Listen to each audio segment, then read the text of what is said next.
ये प्रेग्नेंट थी, इनकी ब्रेस्ट पे गांठ आई, डॉक्टर ने बोला ब्रेस्ट की गांठ निकाल दो, प्रेगनेंसी में कोई दिक्कत नहीं आएगी। लेकिन जैसे ही ब्रेस्ट की गांठ निकाली बच्चा भी गिर गया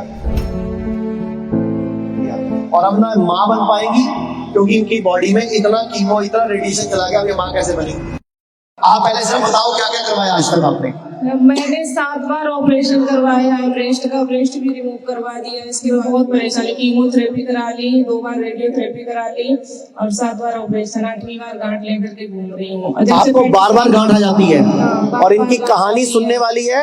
ये प्रेग्नेंट थी, इनकी ब्रेस्ट पे गांठ आई, डॉक्टर ने बोला ब्रेस्ट की गांठ निकाल दो, प्रेगनेंसी में कोई दिक्कत नहीं आएगी। लेकिन जैसे ही ब्रेस्ट की गांठ निकाली बच्चा भी गिर गया और अब ना मां बन पाएंगी क्योंकि इनकी बॉडी में इतना कीमो इतना रेडिएशन चला गया। अब ये मां कैसे बनेगी? एक बार बताना क्या हुआ था आपके साथ? सबसे पहले 2019 में मैं प्रेग्नेंट थी और उसी 6 महीने का प्रेग्नेंट थी। उसी टाइम पे मेरे ब्रेस्ट में गांठ आती है, डॉक्टर ने बेड रेस्ट बोल दिया था। और फिर मैंने जब देखा गांठ आ गई तो बोले कि गांठ निकलवानी पड़ेगी, नहीं तो फिर कल को जब मिल्क बनेगा तो फिर आपको कैंसर फैल जाएगा और बीमारी बढ़ जाएगी। तो मैं बोली कोई दिक्कत तो नहीं होगी? तो बोले नहीं कोई दिक्कत नहीं होगी, गांठ निकल जाएगी। मैं बोली बच्चे को कोई दिक्कत नहीं होगी? बोले नहीं कुछ नहीं होगी। अल्ट्रासाउंड किया, मेरा बच्चा अच्छा था सब कुछ।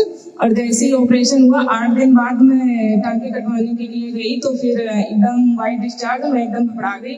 डॉक्टर ने फिर अल्ट्रासाउंड किया, बोली आपके बच्चे के माइंड में पानी भर गया है और ये मेंटली पागल रहेगा, अगर डिलीवरी भी हो जाएगी तब भी ये बेड पे पड़ा रहेगा, इससे अच्छा इसको निकालना पड़ेगा।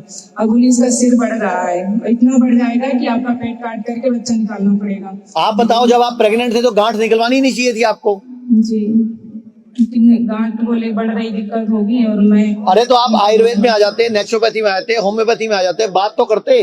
जी, आपको लगता है बस एक ही पैथी है बस? और फिर वो गांठ निकलवाने के बाद में बच्चा भी चला गया और 6 महीने बाद मेरे फिर से गांठ आ गई। फिर मैं दूसरे हॉस्पिटल गई, वहां पर गांठ निकलवाई।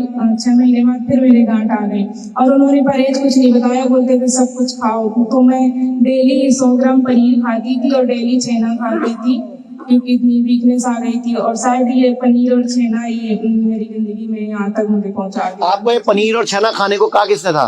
डॉक्टर ने बोला। अच्छा, उसे ये भी बोला कि पनीर नकली मत खाना? बाजार में तो नकली मिलता है। कुछ नहीं बोला। बाजार में छेना भी नकली है, पनीर भी नकली है, केमिकल डालते हैं, चीनी डालते हैं, प्रिजर्वेटिव डालते हैं। पिछले 4-5 साल से कितना पैसा लग चुका है आपका? मेरा 20-25 लाख लग चुका है। और आपके अब दोबारा माँ बन पाओगे? जी नहीं। तो ये जिंदगी नरक बन गई ना जी। तो कम से कम बाकी लोगों को बचाओ कि भैया डॉक्टर की बातों में आगे एकदम ऑपरेशन कराने, एकदम बायोप्सी कराने के तैयार मत हो जाया करो। पहले थोड़े दिन सब्र, ठंडे दिमाग से पहले खाना पीना ठीक करो अपना। भारत में हमारे 120 से अधिक हॉस्पिटल, क्लिनिक और डी केयर सेंटर्स मौजूद हैं, जहां 900 से भी अधिक आयुर्वेदिक डॉक्टर्स और विशेषज्ञ आयुर्वेद, नेचुरोपैथी, पंचकर्म और डाइट थेरेपी जैसे प्राकृतिक तरीकों के माध्यम से कैंसर, किडनी, लिवर, हार्ट और अन्य गंभीर बीमारियों को रिवर्स करना सिखाते हैं।